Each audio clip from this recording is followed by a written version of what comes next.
আমার নতুন কালেকশনের কিছু নোট আমি আমার নতুন কালেকশনে যোগ করার জন্য আরও কিছু নোট সংগ্রহ করেছি। এই যে নতুন নোটটা, এটা 50 টাকার একটা নোট, যেটা নতুন মার্কেটে ছাড়া হয়েছে। এই নোটটা রিসেন্ট আসছে, এটা আহসান মঞ্জিল, দেখতে সুন্দর। নোটটার কন্ডিশনটাও খুব ভালো, মোটামুটি আর কি, আগের নোটের তুলনায় অতটা আহামরি না, বাট মোটামুটি সুন্দর। আর এগুলো 1 টাকার নোট।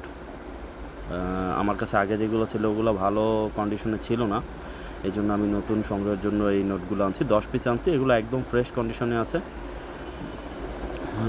এগুলা আমরা এখন তো আর এগুলো মার্কেটে পাওয়াই যায় না। বর্তমান যারা আছে এগুলো হয়তো বা এই নোটগুলো দেখেই নি। বর্তমান যে বাচ্চা কাচ্চারা আছে, জেনজি জেনারেশন, তারা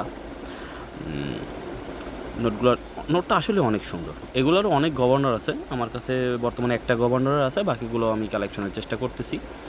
এইটা হলো 10 টাকার একটা নোট। এই নোটটা আমার কাছে আগেও 2টা নোট আছে, সেম নোট, বাট সেগুলোয় রজত জয়ন্তী লেখা না। এটা হলো রজত জয়ন্তী ভেরিয়েশন, এই যে এখানে রজত জয়ন্তী লেখা আছে।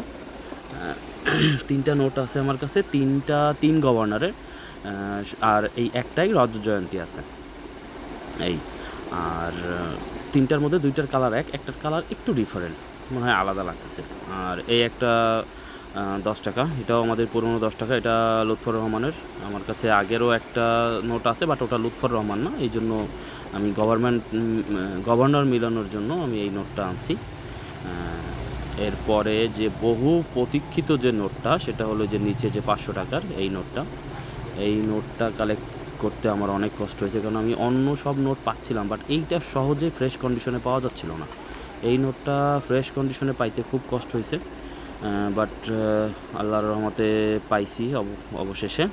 নোটটা অনেক, আমার কাছে যতগুলো 500 টাকা এই পর্যন্ত আসছে, এইটার মতন কালারফুল এবং সুন্দর নোট আমি আর বাংলাদেশের যত নোট আসছে তার মধ্যে দেখিনি। এটা সব থেকে সুন্দর।